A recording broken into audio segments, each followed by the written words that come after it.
Welcome back to the channel and welcome back to another quick pick prediction video.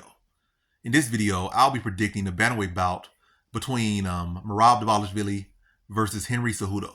And how I feel about this one right here is I'm going Merab Dvalishvili low confidence to beat Henry Cejudo.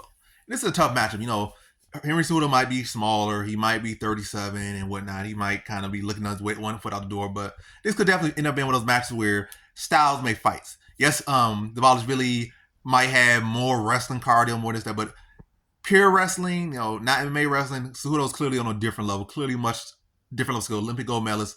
And I think as long as they live, Henry Cejudo's going to be a better pure wrestler than Dvalishvili. But what Dvalishvili bring is, you know, great MMA wrestling. Yeah, great MMA wrestling, phenomenal cardio. You know, he can bring that in with punches and striking and wrestling and chain wrestling and shoot, reshoot. Like, he has probably the craziest gas tank in MMA history. At least as far as what I've seen. I have seen a lot of MMA for a lot of years, over a decade of MMA.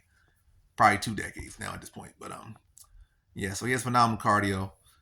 But it could be a case where Cejudo's able, even though he might not be able to match his wrestling pace, he might be able to stuff the takedowns and be able to land clean shots. Because I think Cejudo's the better wrestler. I think he's the better striker. But what Dvalishvili he brings youth and he brings cardio and relentlessness. But it might be a case that Cejudo might be able to neutralize his wrestling enough that he could land clean shots, and that's a whole different ball game. And also, if he hurts Dvalishvili, he might be able to get a takedown and then have Dvalishvili trying to defend the takedown or trying to work back his feet while he's rocked and still eating more punches. So it could easily be a case where Cejudo pulls off an upset. So I'm not sleeping on Cejudo by any means at this point. So it's a low confident pick, but ultimately I'm picking Dvalishvili still, and I think yeah, he is younger. He is on a run. He's on a tear. It's hard to deny what he's been doing, and he's going to continue. What I feel like he's going to continue to do, at least for now. And I feel momentum is definitely on the side. And he's been active. Cejudo took a long time off, came back, lost. And now he's trying to bounce back, and he's taking yet another big fight. But yeah, I think Dvalishvili ultimately going to outwork him like he outworks every other person. But I think it would be a good, scrappy, competitive fight. But I think Dvalishvili would just be able to just outwork. And that's simply what he does. He'll outwork you. Like, what else can you say? He'll outwork you. He might not be able to get all the takedowns. He might be later into the fight. He might be able to get a takedown. He might, again, have to go for 50 takedowns before he gets 1 or 2 or something like that. Go 4 or 50, 2 or 50, 3 or 50 or something like that. Or 3 or 4, 3 or 30, whatever.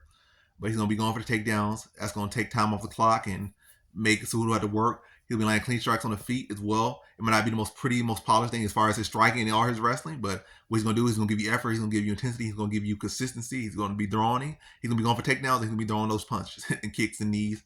And I think it's going to be a scrappy fight, but is Dvalishvili beats all of his opponents, it's going to be simply outworking them. Whether it be the wrestling or the striking or all of the above. I think Cejudo will have the cleaner offense, but Dvalishvili will have, you know, so much quantity that will overcome the quality of Cejudo. And down the stretch, I think he started to secure more takedowns as Cejudo probably just starts to fade due to the pressure and pace and cardio of Dvalishvili. But still a very close competitive fight. But Dvalishvili, you know, being that cardio king, will be able to secure the third round probably pretty strong to edge a close fight and get a decision victory over Triple C Cejudo. So in this one, I got Merab Dvalishvili via decision.